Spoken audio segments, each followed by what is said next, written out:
Hi class, let's start chapter 3.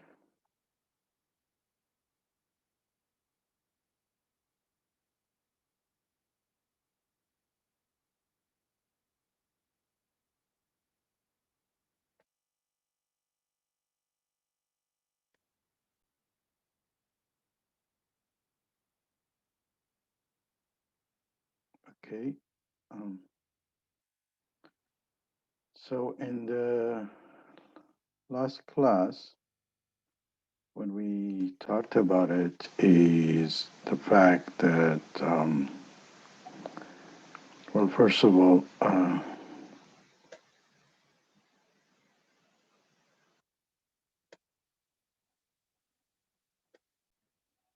okay, um, I hope by now you are able to probably to just give me a second, make sure.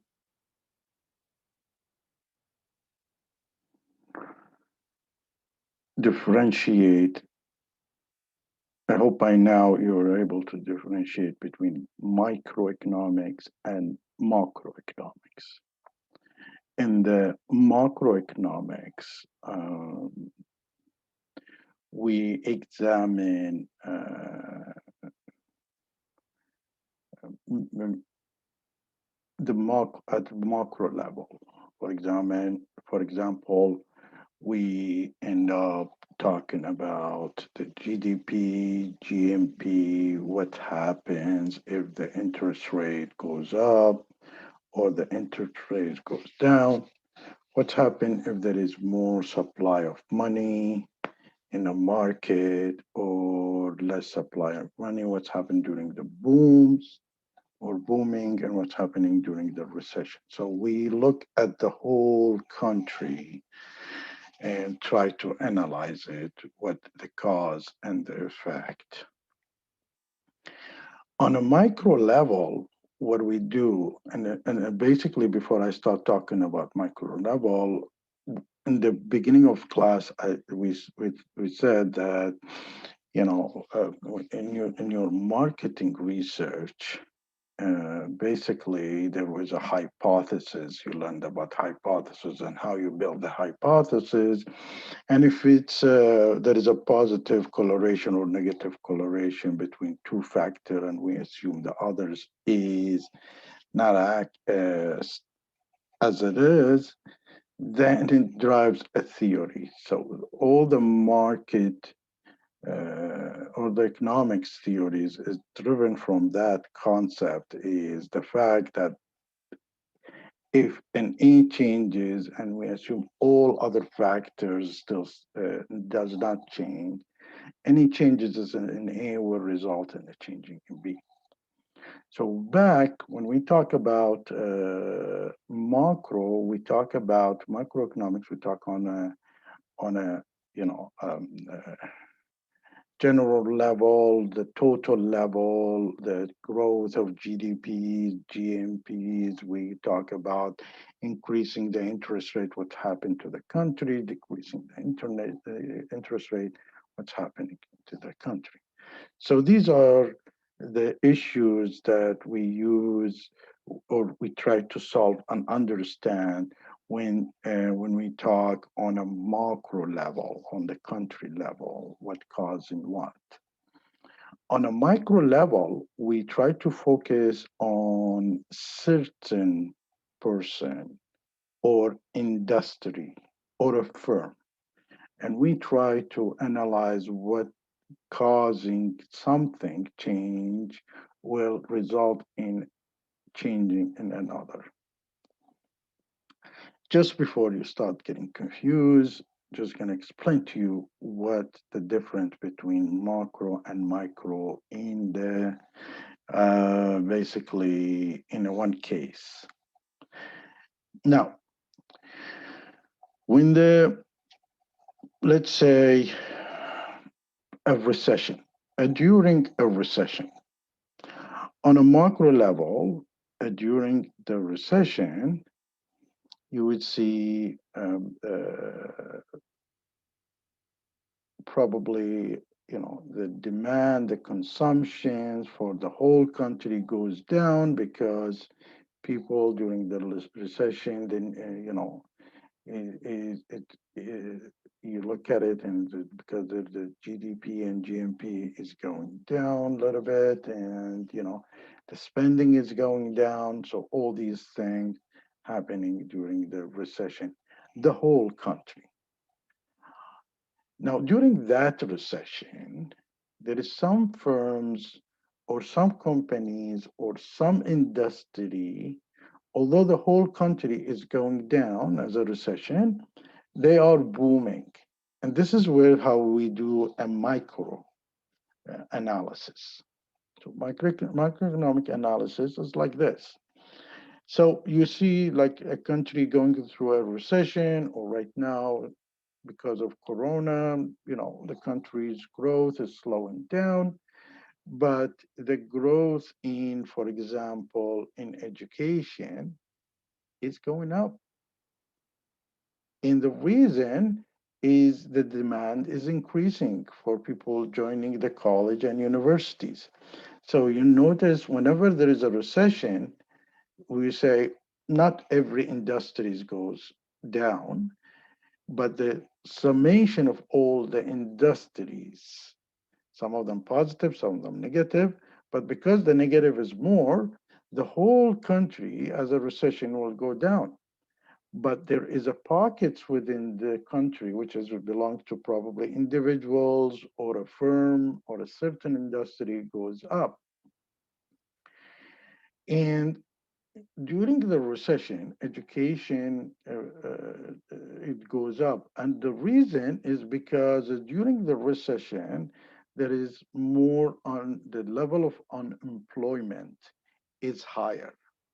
So the people have a tendency to join a college or university. So there is more demand for the college and universities.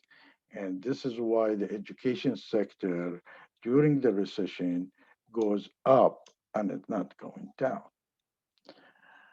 Within the same industry, I can give you one more example, which is, you can differentiate between the marketing, microeconomic, why there is a difference.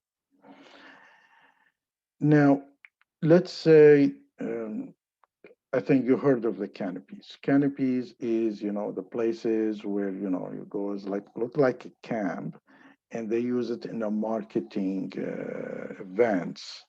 And usually there is an ad. Whomever went to a meeting event or a marketing or some event, they saw these canopies. Now, during this recession or caused by Corona, this within the industry of marketing supplying these tools, the companies who supply these canopies went down, and the reason is because people are not making enough, and they're not interested to have gathering together. There is no event, so nobody is buying canopies for, same thing with hardware brochures. So when it's a recession or a crisis like this, the demand for canopies goes down, so the price goes down, and then you see the suppliers will be less and less. Um, but the electronic marketing, it goes up in this case because during the case of Corona, so we see how we analyze this because people start doing more electronic marketing, like a digital marketing and all these things.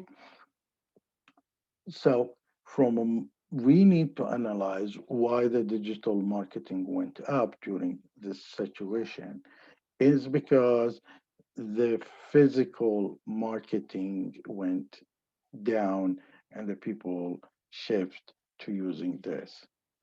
But if you look at the digital marketing and the physical marketing is represented by canopies, it depends how these are growing, but overall This is what is when you talk about marketing. So if you're analyzing the digital marketing, although the whole country is going through some kind of a recession, but you see that the digital marketing is going up. So from marketing the whole picture, we say this is the cause and reason why the country is going through a recession.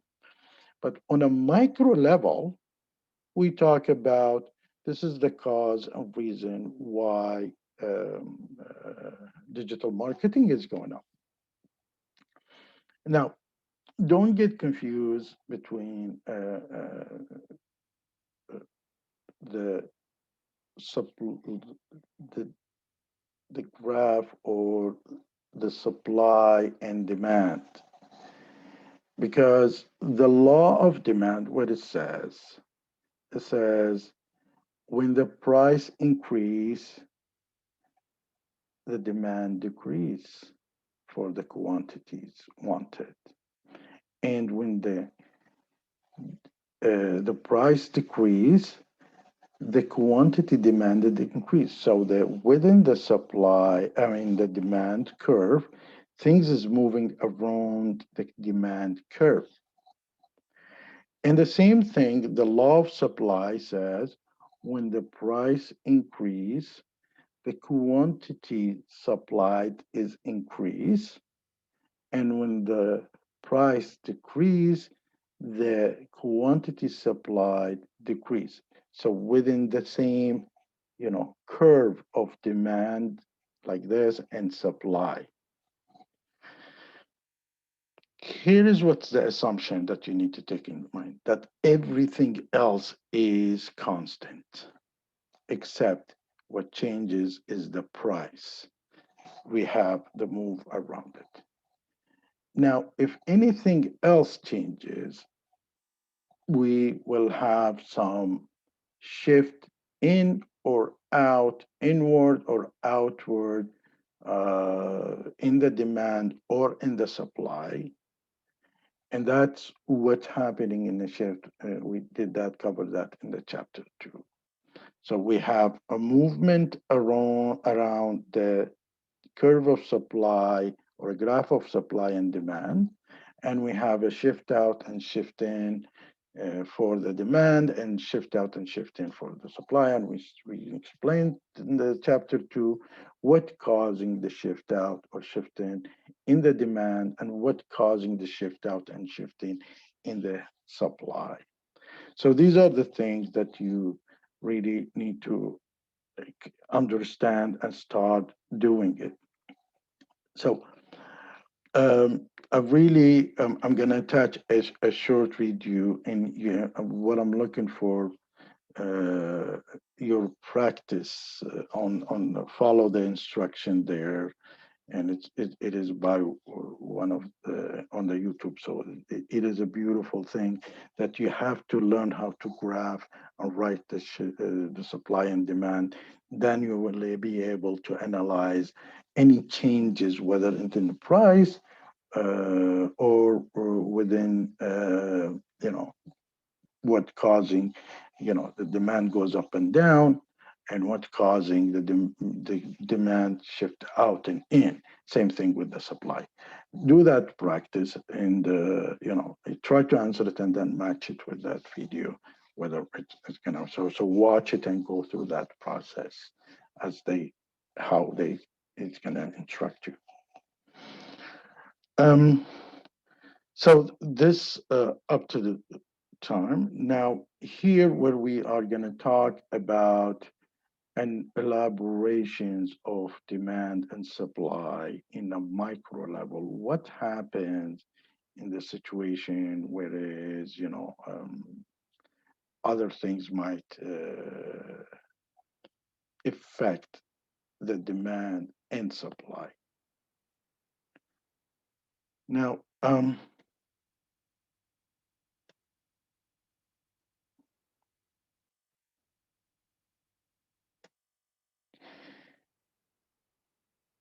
the The learning objective on this chapter is understand that even when where markets are not competitive, the force of demand and supply still apply. Explain the effect of simultaneous change in supply and demand on equilibrium, uh, prices, and quantity traded. We're also going to explain the markets uh, do not always work well, and there is an assignment that you need to do. Maybe I will announce it later on. And also going to describe why price ceiling cause shortage. We're also going to talk about the price floor and demonstrate the price floor, which is why a price floor cause a surplus, and explain how quotas work and what effect they have on a production and a price. And also will be explain how the sales tax and subsidies affect the market. Now, in general, marketeers usually market matters. I'm sorry, the market matters. We say under what circumstance do the force of demand and supply determine the price of the product? It is basically, we said in the earlier of this class and also in earlier chapters, where there is a perfect competitive market. No other things interfere with it, just the price and demand. And we assume everything is constant. So this is what you call a perfect competitive market. The products are very similar and nothing is special about certain suppliers compared to the others. Everything is constant and similar except the prices and the demand. And also, whereas there are no big dominant firms and no government influence. So no, once again, we talk about this is what you call a perfect market. Now, and when we say no government interferes, like no rules or regulation on quota or on a price ceiling or price floors, all these things. So note the competitive market, as we described it earlier, only work well if they are a truly competitive. But why do we have we don't have a perfect market or perfect competitive market. But what we learn, it works well for a competitive market. But these rules, the law of supply, the law of demand, is can be applicable also and can help us to understand in non-competitive or non-perfect market.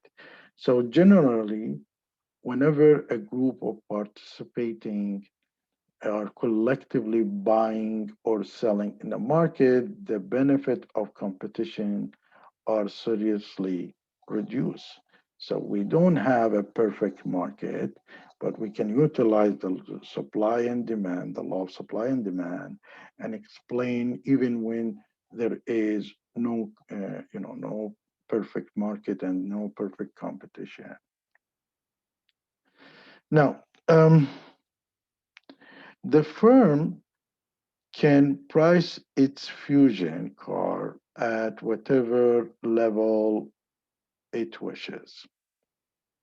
An example we said here is when Ford decided to price their car and instead of a 20,000, it becomes a 25,000. So what's happened here, when they said we want to price it at $25,000, which is here, suddenly they are willing to supply what? They wanted to, at $25,000, they're willing to supply 90,000 cars, for example.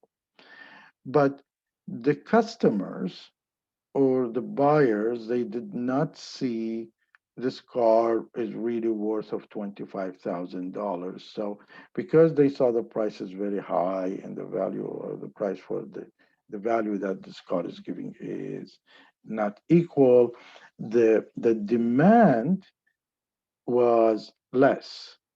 So at 25,000, the supply was 90, as you see here, but the demand was 70.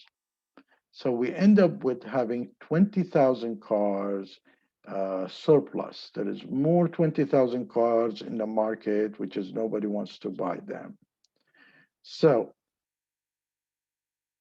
if if the Ford wants to sell its cars, they have to seek the equilibrium.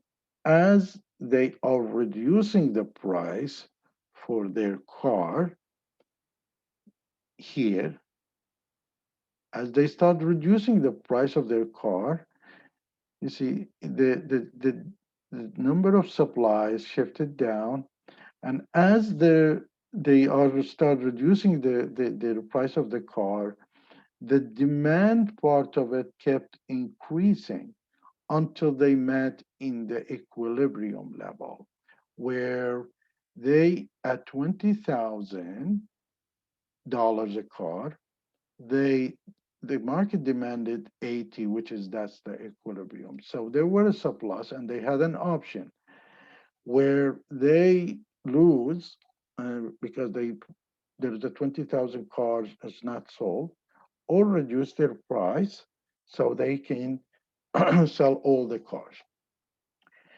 If it want to sell all its output, it must sell them at the price of $20,000 or less.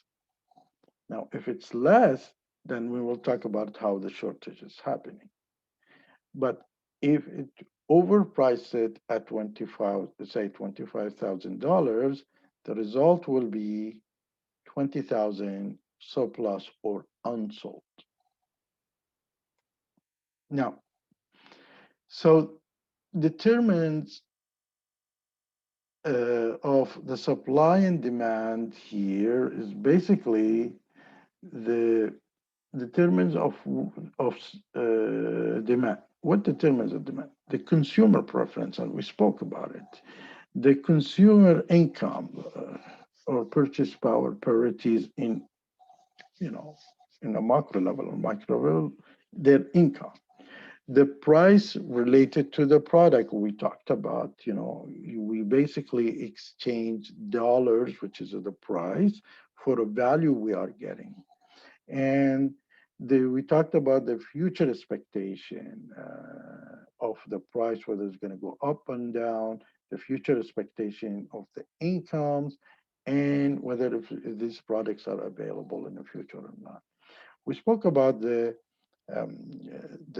population, the size of the population, the income distribution, and we brought the example of Mercedes versus um, probably a T-shirt. The population is size, income distribution, and age, and the distribution itself. On the supply side, we looked at the price of productive resources, what's the cost to produce these products, and we analyze what's happened, shift out or shift in. We spoke about the taxes, business taxes, technology, and we said technology doesn't mean IT, it's just improving with, for example, on a broad example of chainsaw, and with the chainsaw you can cut 20, but without chainsaw you can cut only 5. So that's improving technology, better technology. Then we talked about the price substitute in the production and the future expectations of suppliers, whether the suppliers can increase their price or reduce their product. So you, as a firm who take these supplies and process it.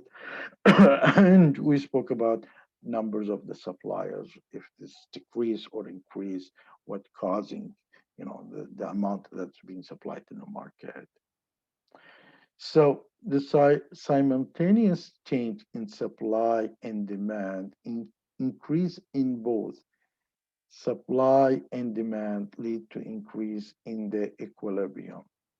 So we said when the supply is has first can, the law of supply is as the price increase, the demand supplied is more.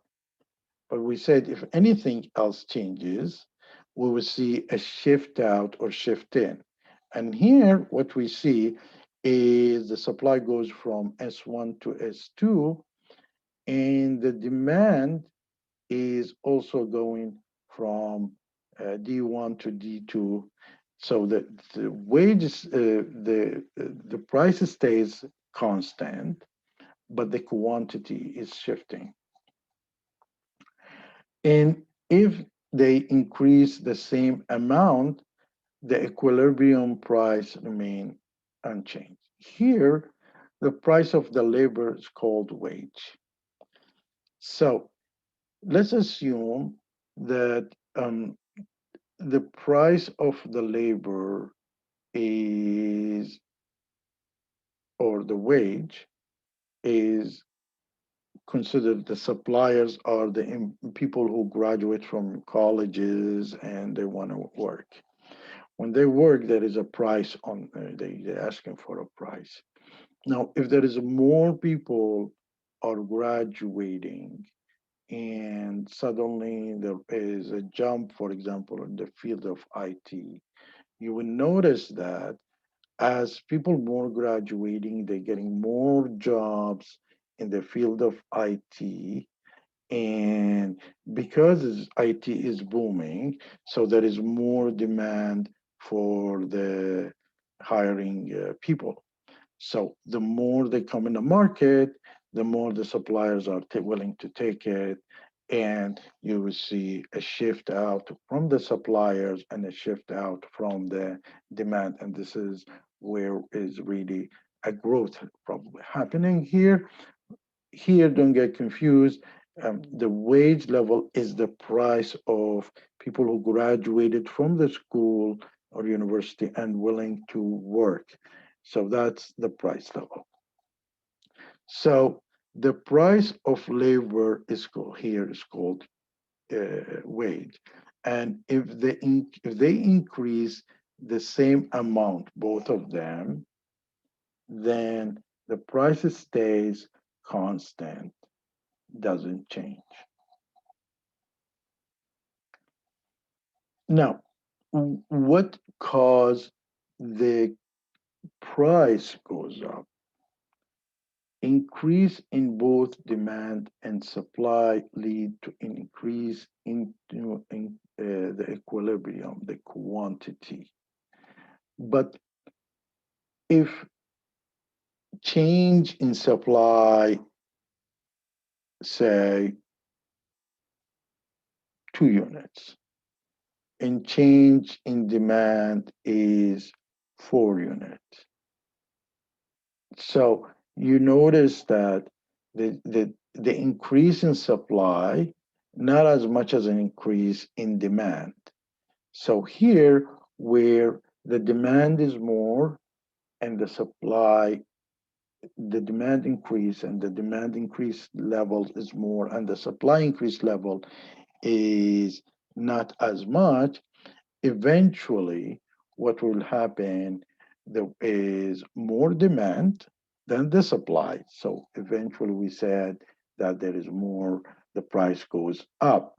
So here in the case, once again, if the demand increase more than supply, the price equilibrium raise up. Let me give you an example. Let's assume that the supply of graduate students in the field of IT 1,000, but the demand to hire an IT graduate is 6,000. So here 1,000 is 6. So always there is a demand for graduate students in the field of IT.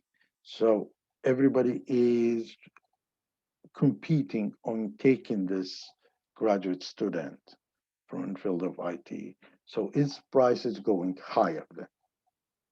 So if the shift in the demand, as you notice here, from D1 to D2 is higher than the shift in the supply, then automatically, well, the quantity is higher needed.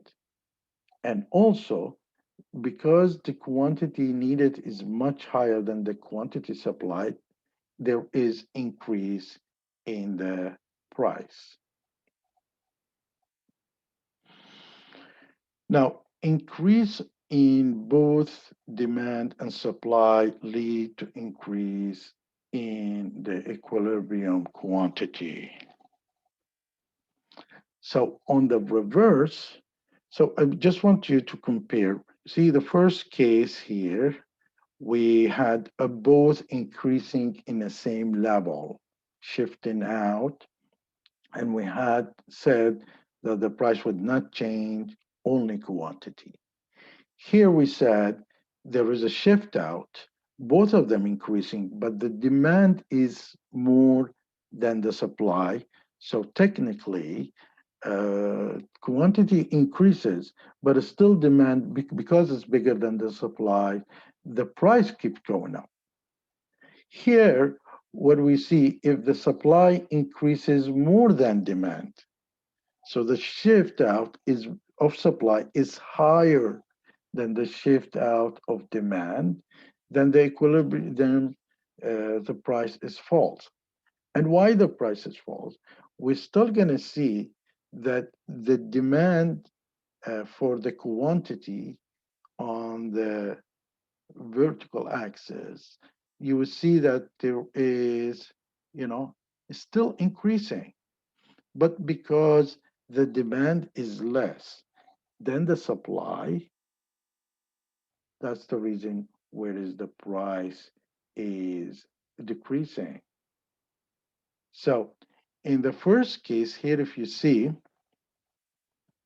D1 and S1, demand 1 and S1, the equilibrium are probably at, you know, uh, quantity 1 and wage 1.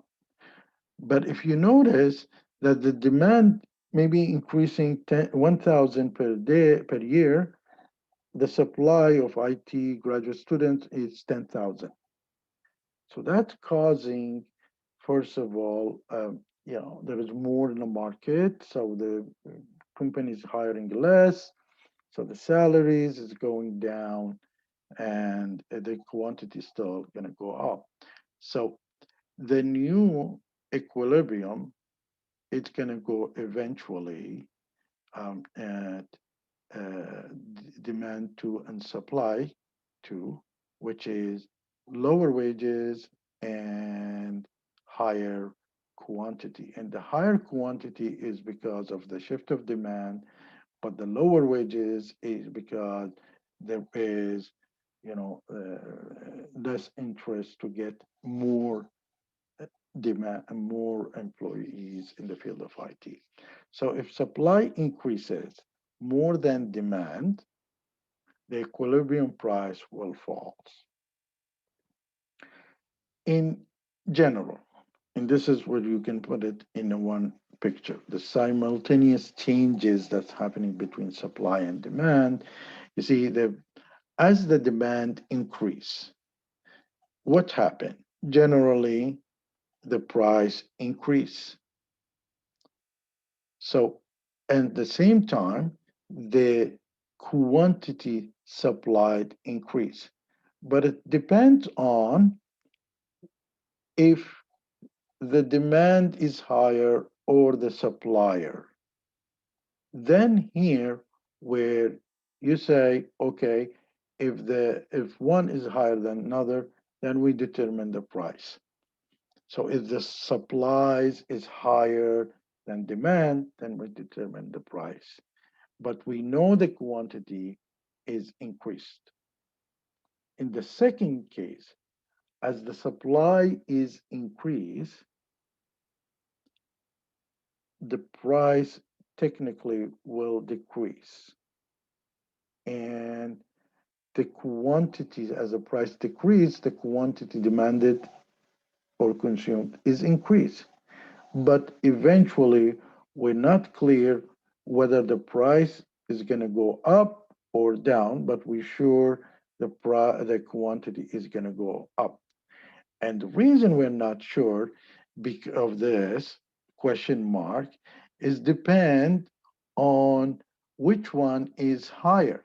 And we said if the demand is higher, then this, because the demand is higher, then this might go up. And we said if the supply is higher, then this might go down. So we definitely, in both cases, as the supply or demand increase, and the quantity goes up, but we depend on the case which one is by how much have more increase, whether it's demand or supply, that will affect the price. Now, similarly, as the demand decrease and the supply decrease, both of them is shifting in. And it's really good. While I'm explaining, you probably need to put a graph and start graphing it and see how it is happening. So you have the supply and demand, the both shifting, supply shifting and up, and the demand shifting this. So when you say shifting up means really not means more, it's just less. And because that's the supply, move up.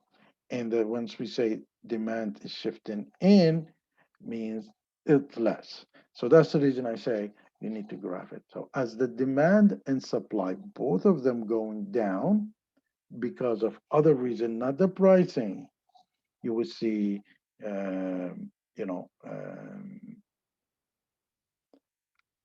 depend on which one, the quantity will go down, definitely in this case, but depend on which one is shifting faster and more, the price will, uh, whether it's going to go up or down. Now, as the demand increase and the supply decrease, we said, once again, you need to draw to understand it better, to comprehend it. The price will go up, and the reason because the demand increase and the supply decreasing. But it depends which one is higher as amount wise. That will affect, as the demand increase, the supply decrease, the price goes higher, but the quantity is not clear. And as the demand decrease and the supply increase, because the demand decrease and the supply increase, you have the prices goes definitely down, and we need to know the quantity is going down according to how far these things are shifting from each other. So basically, what you need to do is you need to go draw something like that. You see here in this case, the amount that shifted between say S1 and S2, the space is so bigger than the demand. And the one before, you notice here, the amount of the supply shifted is less than the demand. So that's what you need to graph it in order to understand how it works. Now, let me test your understanding. Say, explain what effect that change will have on equilibrium price and quantity in the following market. So my advice to you, You keep a pen and paper always for a question like that and draw the graph, and then you can come up on conclusion. So let's say the daycare services, in the market of daycare service. Here we are on a micro level, because the daycare micro industries, okay? And the second question is marijuana, about the product. Now, on the daycare services, more mothers with the small children are returning to the labor force. At the same time, the government decided to introduce the subsidies for the daycare. What's the effect there? And basically, more mothers are going back to work. So there is more demand for such a service. Now, and because the government is giving a subsidies to people who provide this kind of services, they are making more profit, so there is more supplies happens. Now we don't know the price, what's going to happen, whether it's going to go up or down, is depend whether the demand higher or the supply is higher. But definitely we know the quantity will be supplied more because um, the government giving subsidies to such services. Now, when it comes to marijuana, the government severely increases the penalties for both buying and selling marijuana. So, what's happening in this case? So, when the law becomes more restrict, what we see, people who buys marijuana, some of them get scared because they don't want to go to the jail, so they stop using or buying them marijuana. So the demand decrease. On the other side, people who sell these drugs, they don't want to go in you know, such a problem. So even the supply is decreased. Now we don't know which one is has decreased more, is the demand or the supply, and it depends on that we can determine the price. But definitely now, because the demand decrease, the supply decrease, the quantity in the market decrease. This is how you do a justification. Now explain what the effect that the change will have in the equilibrium price and quantity in the following market. In a case of DVD, a new processing method significantly reduced the cost of producing DVD. Here, where we talk about it, technology improvement.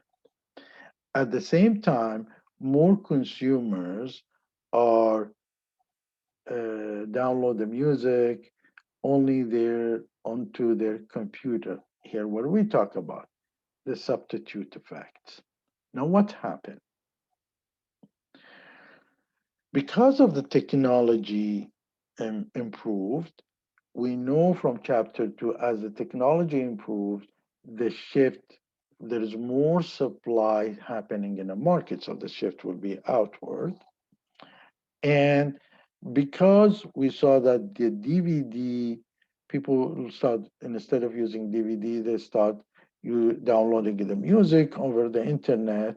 In the same time, they started having less demand for buying CDs. So the supply increased because of the technology, and the demand decreased because of the substitution effect, and they start, downloading it. So once the supply increase and the demand increase, definitely the price will decrease. But what about the market? The quantity in the market? It depends. If there is increase in the market for CD players or DVD players, then the quantity might increase. It depends on how much this technology affected the shift out of the suppliers and how much the taste of the customers causing the shift in because of the substitution effect. So the difference, if it's higher, then there is more. If it's higher from the supplier side, there is more quantity in the market. And if there is a lower from the demand side, the less quantity in the market. The second thing here, when the organic vegetables, vegetarians increase as a result of medical reports extolling its health benefit. Here, it's the taste changes. And at the same time, tighter regulation on the definition of organic growing products introduced. So you need to notice the vegetarians is suddenly there is tighter on the supply side because of the rules and regulation. So it this in cost the cost is going higher for the supply side. So the supply reduce and the demand because of this taste and new taste and healthy announcement, the consumer uh, preferences increases, the demand increase. So the supply is going down normally. In the demand increase, definitely there is a price increase. But it depends on these two, what's happened in the shift. Once again, the quantity will be determined. So how well, once again, you just go test your basic understanding through the video that I put it and follow what the gentleman is saying in the video and practice, follow the practice. So that makes you stronger as understanding better of law of supply, law of demand, shifting out, shifting in of the supply, shifting out and shifting in of the demand. And that can, then it help you, then you can understand these are better because this will build, as we said in the first class, you need to be strong on the base so you can build this part, which is gets more, I told you, it's going to get more complicated. So how well do the market works? Now, with the problem with the market is market do not always adjust as quickly as we would like. It takes time sometimes to adjust, and sometimes it's not very quick as we would like. Market do not always produce equitable results, and competitive market may not exist for some goods or services. So these are things that we will be explaining each one of them and how the interference by the government or a third party will influence these issues to make it quicker or make it more equitable or you know make the market more competitive. Now, one of the things that we look at is a price control. When the government regulates the price of a product, it is called a price control. And we have two type of price control. One is the price ceiling and one is a price floor. Price ceiling means a government regulation stipulating the maximum price that can be charged for a product.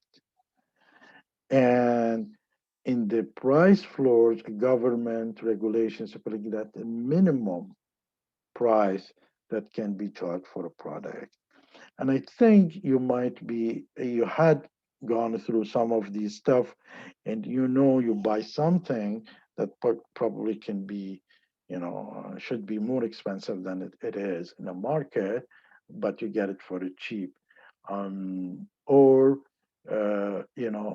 you're buying something that's supposed to be cheaper in the market and you get it expensive. As an example, there is a price ceiling for a falafel in Kuwait. You cannot sell a sandwich of falafel more than half a dollar. That's a price ceiling because that's the highest you can charge for it. You cannot sell it more than a sandwich of falafel, don't more than half a dollar. And when it comes to the price flooring, like a minimum wage, here you cannot hire somebody with a less $15 an hour. So there is a price that you cannot go lower. That's a price floor.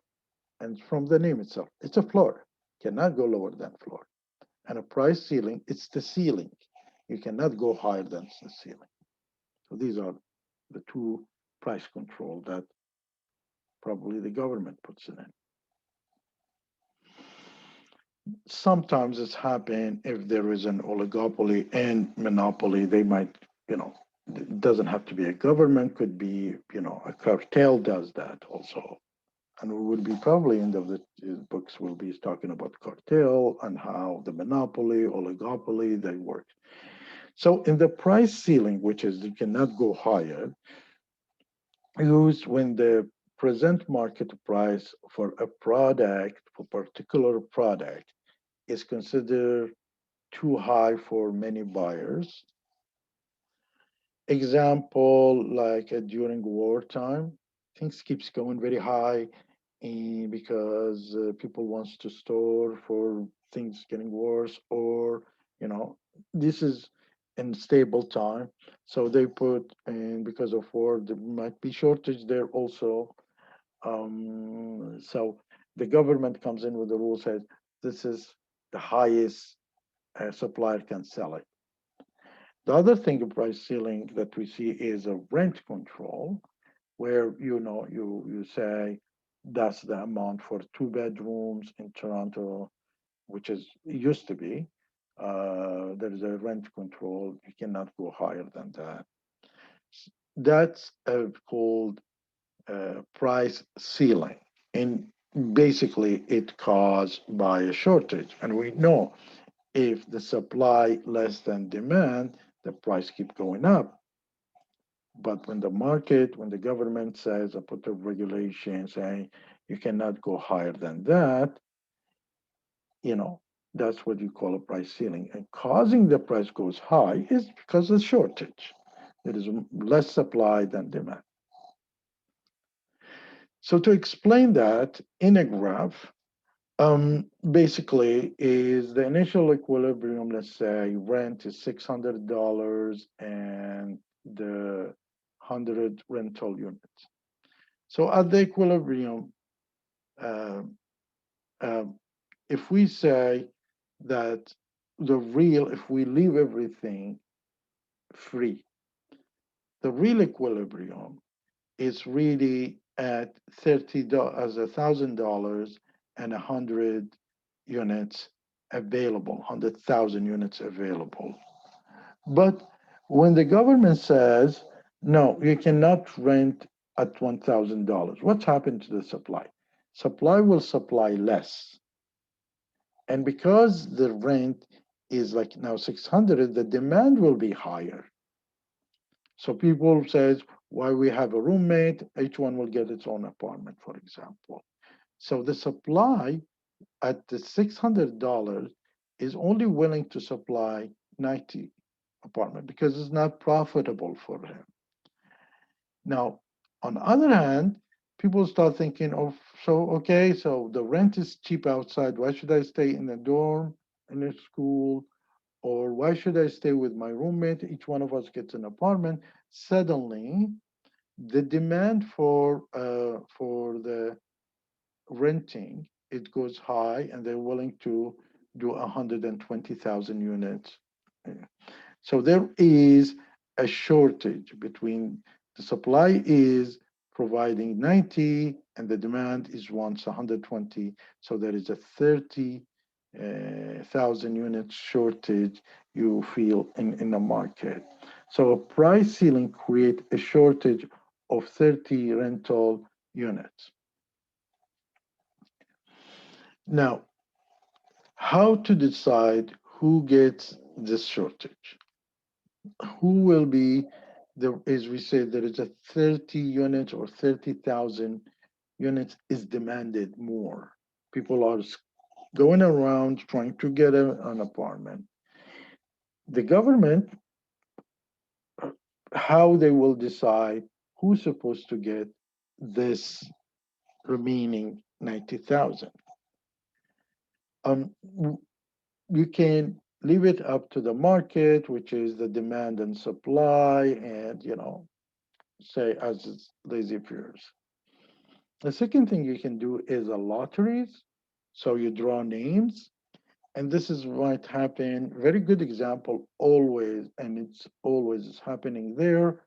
When you want to go, for example, to Mecca, Saudi Arabia, what they did, they put a quota. They give numbers that Iran can send only I don't know 60,000 I think, Turkey 60,000, Kuwait 10,000, India 120,000, something like that, to Mecca. So because there is a quota, so there is a shortage, and the shortage what's happened, the government of India and government say not happening in India, but government of Iran start running a lottery, and they put all the people who demand to go to Mecca, and could be 500,000 people, in a lottery, and they draw 60,000 names out of them who is get involved. That's happening in the 3 years. Otherwise, if you don't win the lottery of going to the shrines, you wait your line for the next 10 years. After 10 years, you might get to your turn. So that's a lottery. The second thing, you might have first come, first serve. And you happen, um, there is, maybe you don't see it here in Canada, but there's some restaurants when you go there, you say, you go and they say, we're sorry, we're done, we finished. And they have a very limited food to supplies, number of people, so first come, first serve. And then you have the producer's preference, just think you prefer this customer because you like him or you like her or she can give it tips over that customer. And that's another way of doing it. And then what do you have? A rationing, which is used in many countries where you tell them that amount you are entitled monthly or yearly. So you give them, some kind of a food stamps in USA, well, for example, having it in lots of third world country. They give a rationing, which is according to your numbers of families, how many people, then you will give them exact amount or some amount of basic food like rice, oil, cooking oil, whatever needed. So that's called a rationing, and happening with your, some kind of a certification the government will issue for you. So these are the ways of allocating the shortage, allocating what quantity is there versus because there is a shortage. If we said if there is 120 units needed and there is only 90 units it's available on market, so there is a 30 units shortage. So this 90, this is how they distribute it. So suppose the government introduce a price ceiling, and we said when there is a price ceiling that is a 20 cent is different from the present equilibrium. What would be result in this be a surplus or a shortage of one quantities? So there we see that the government is the price at 90, what we will have when the price at 90 and it's not at 100 and or $1.10 here. This is the equilibrium. And when the price at 90, which is here, see, what will happen? The supplier will supply less, the demand will be higher, so there is a shortage. When you look at the 90, the supplier will be providing only 44, yet the demand is 56. And the shortage is happening is this part, which is at 12,000 liters. So on the other hand, so if there is always, there's a price ceiling, you would notice the price could be higher and there is a shortage, but the government not willing it to be higher. But when it comes to the price floor, and the price should not be going lower than that. It's used when the present market price for a particular product is considered to be too low for a product. For example, here and farmers produce, and if they leave it in a free market, will be too low. And what happened then is going to be less beneficial. There is less profit. So farmers, which is they are the suppliers, will go out. So an example like the minimum wage. Uh, so the government says nobody should pay less than $15 an hour, and that's a minimum wage in Ontario. And maybe the supplier should be thinks that that job should be worth $5 an hour, but by law he has to pay $15 an hour. So that's called a minimum wage. And sometimes, and I said, in the agricultural market, this is happening, a price floor. Price floor will cause a surplus because suddenly this supply is higher because the prices is now is higher. Everybody willing to work. All the farmers seeing that they're making more profit, so they're producing more. But because the price is so high, people will will buy less. So this is what causing the surplus. So price floor, the initial equilibrium supposed to be at $5 and the quantity is at 20. Well, here in the 20 million. But what's happened here? Because the government said nobody should sell it less than $7. So that's the lowest you can go here. That's what the price floor is all about. So suddenly, suppliers feeling that they're making profits, a lot of profit, they start supplying more. So they're willing to supply instead of only 20, they're making 25. On the other hand, because the consumers or the demand side feel these things are expensive, they're cutting down on their purchase. And actually, at the 7, they're not anymore willing to pay buy a 20 because it's more expensive. They will say they will willing to pay buy only 15. So you see the notice here, the suppliers is supplying 25, but the consumers are taking only 15, and there is a surplus. So anytime there is a price floor, you end up having a surplus. So the minimum wage cause unemployment. That's how you look at it, because people see that working for $15 an hour, There's more profit in it than working at $5 an hour. So lots of people will be uh, stop education or anything. They will go in the market, for example, and the supply increase. On the other hand, the businesses start seeing that if I'm hiring one person, it's going to cost me $15 instead of $5. So they're going to hire, and instead of 10 people, they are hiring 5 people. So suddenly there is a surplus. The equilibrium here, as we saw in the minimum wage, $7 caused a surplus of 20 workers. So there is a surplus of a 10 extra workers in the market. So dealing with the surplus, how we deal with it. If it's a non-perishable good, we can store it.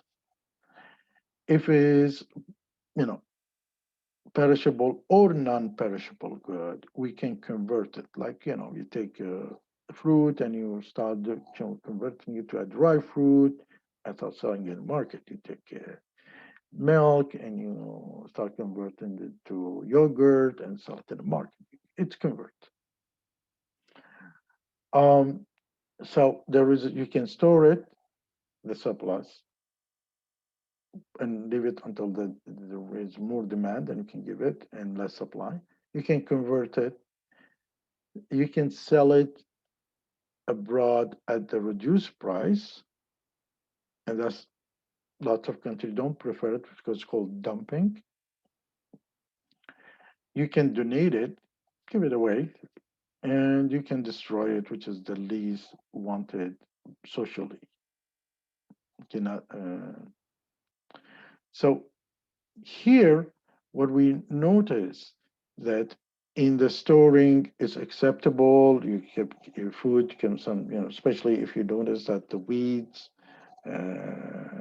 or the grains gets stored in the grain elevators for the days that there is not much supply there for it, so they can use it that.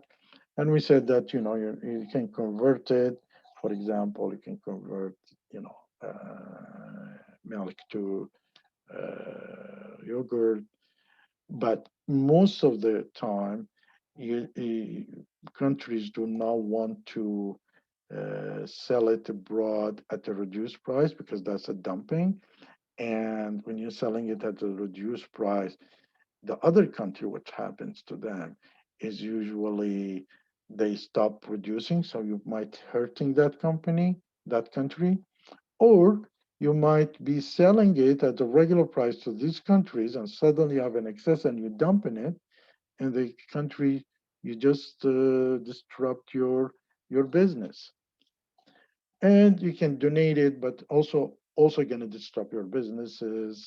So you wait for the wartime, the crisis time, you can donate that. And destroying, you throw it, and that's what they do in the States and Canada sometimes.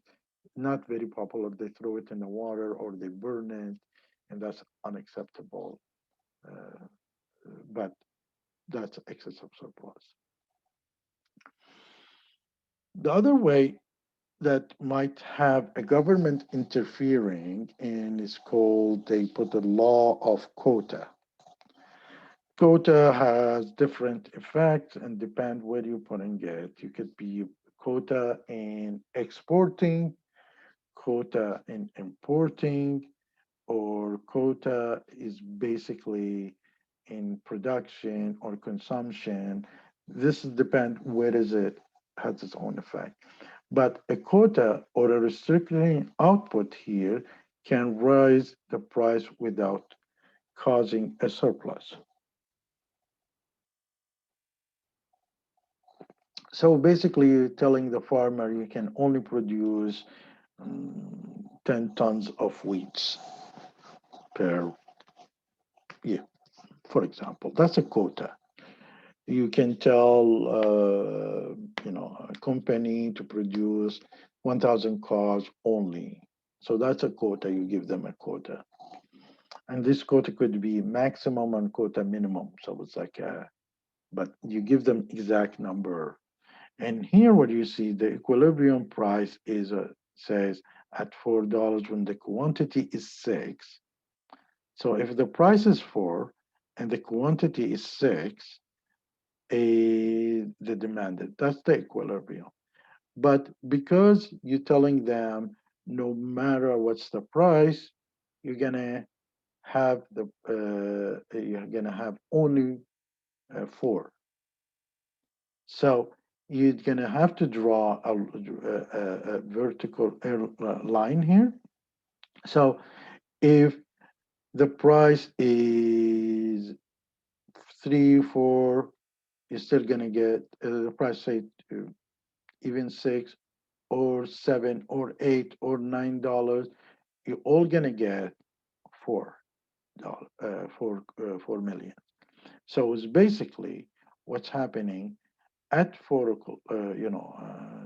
There is a surplus, and the surplus comes in the equilibrium price at 4 o'clock at $4 at the quantity of the $6.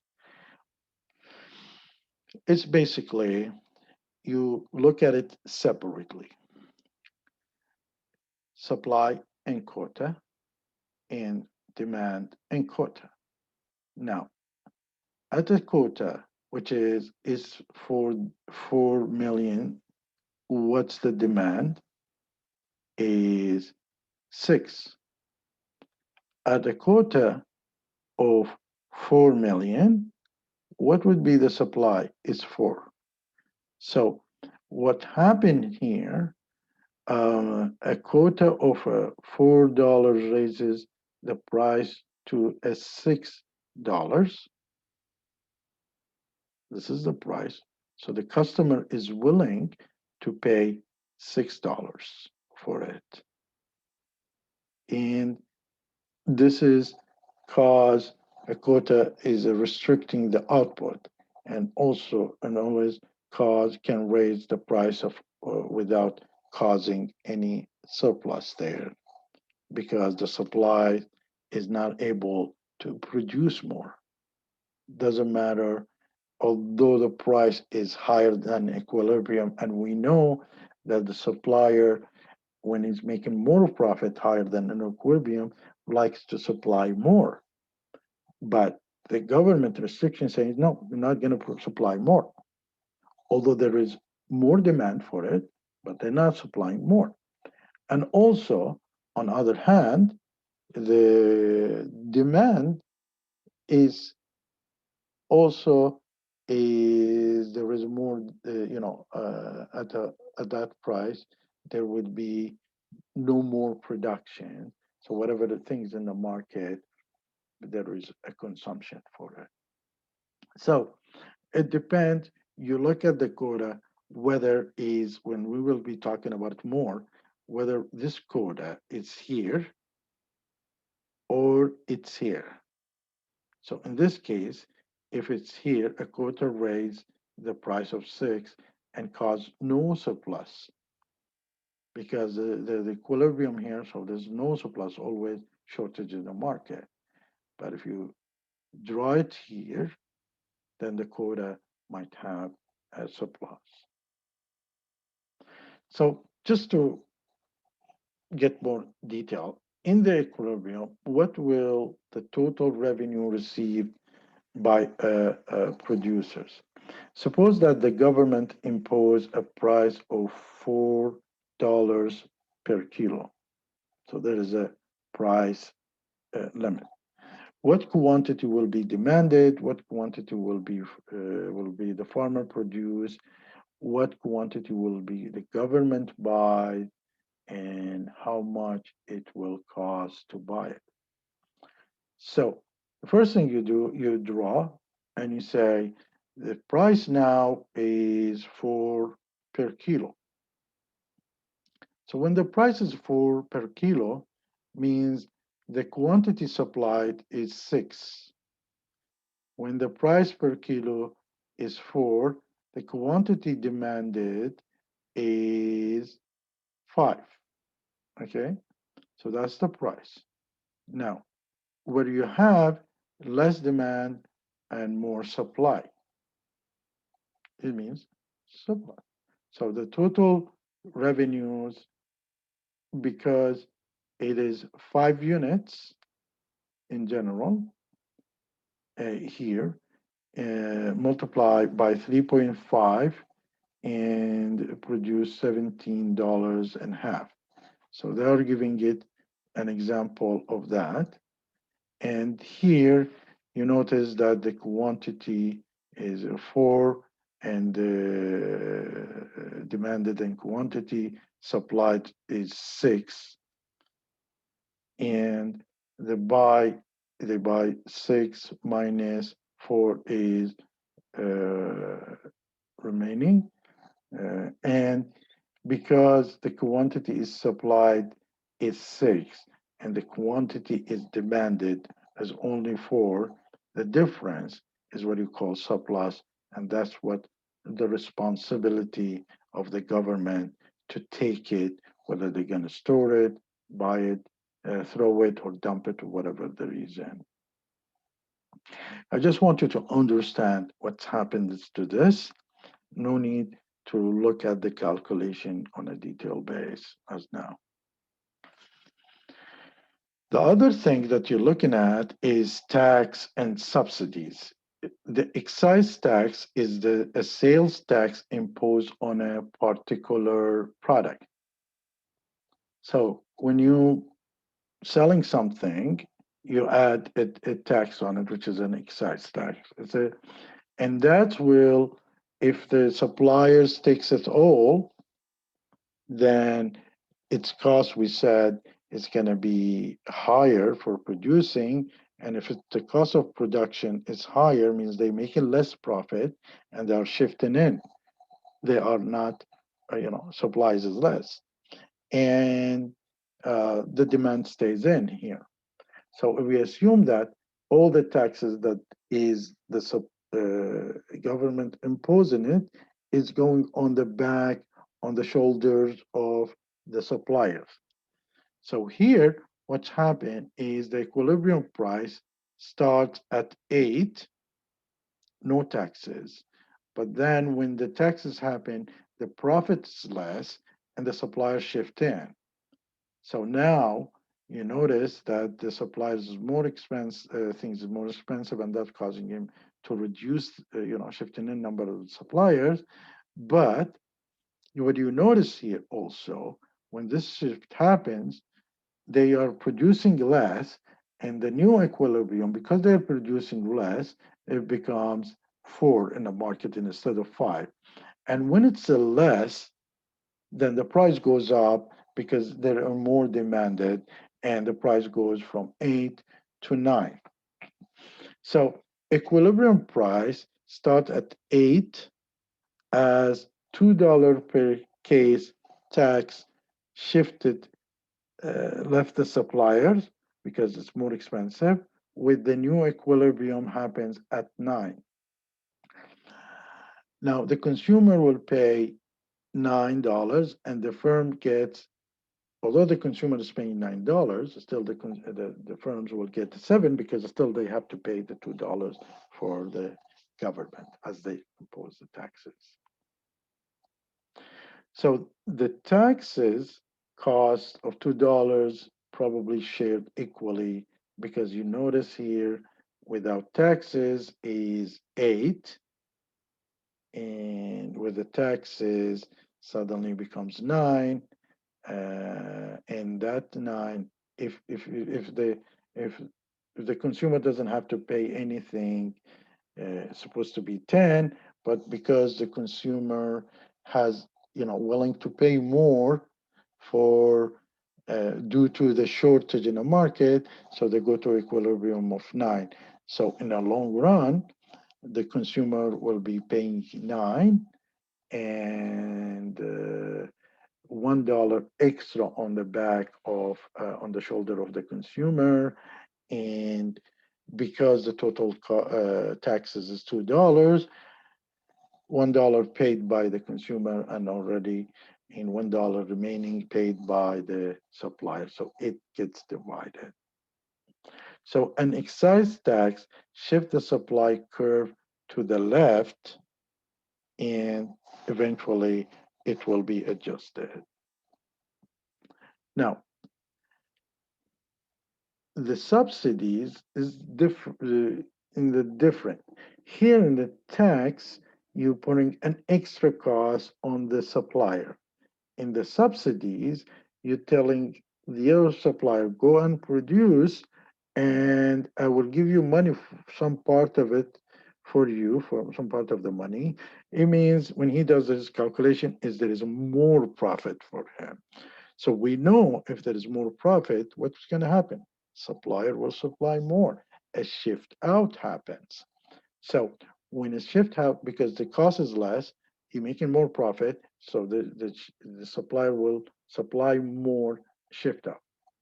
So what's happening here, the equilibrium price start at $2 and per case. The shift of the supply out, so if here happen at $2, there is a 40. Suddenly, the suppliers are making more profit because there is a subsidies government is paying for that, and they are willing to supply more. And when they're willing to supply more, is the new price becomes $1.50, and because it's cheaper, that is now the demand increases. So as equilibrium price start at $2, as $1 per case subsidy shift the supply to the right because they're making more profit, with the equilibrium now becomes $1.50, which is this is the new equilibrium. Okay, the equilibrium quantity increases because suppliers is supplying more, making more profit, and because the price is going down, the demand is becomes higher. So in the end, we my advice to you, any case scenario that you have, you need to draw it and see how it works, and then draw what's the movement. We said in the law supply, the, the the demand law and the supply law, prices within in, and we talked about if everything constant, if other things changes, and we're not talking about the price, we will see a shift out or shift in, and we talked about how these things is affecting the prices and the quantity. So here the key concept to remember is market work best in a competitive environment. The effect on the equilibrium prices and quantity of simultaneously changes in supply and demand. Why market, we spoke about why market do not always work well, because the interference or adjustment is not very smooth as it's supposed to be. Why the price ceiling create shortage, and you saw on the graph, and why the price floor creates surplus, and you saw it in the graph, and we brought an example of minimum wage. The effect of taxes and subsidies, and later on probably we'll be talking more details of when you're imposing the minimum wage is good for the market, and when you're not, when you're imposing a minimum wage is bad. The minimum wage has two part of it you need to analyze is, does when we put a price floor, or a minimum wage of $15 an hour, are we influencing or affecting numbers of hour per person that works, or really we bringing influencing how many people is getting employed, and this influence on whom, which sector of the people is affecting. This is, you analyze it and then you drive your politics reason for it. On the other hand, if you're moving some kind of cash in the hand of the people extra, the people have a tendency of spending more. So these are things would we go on the deep details of it in the future. The and the last thing we spoke about the effective of taxes on subsidies. So this is the end of the chapter. Let me know if you have any question.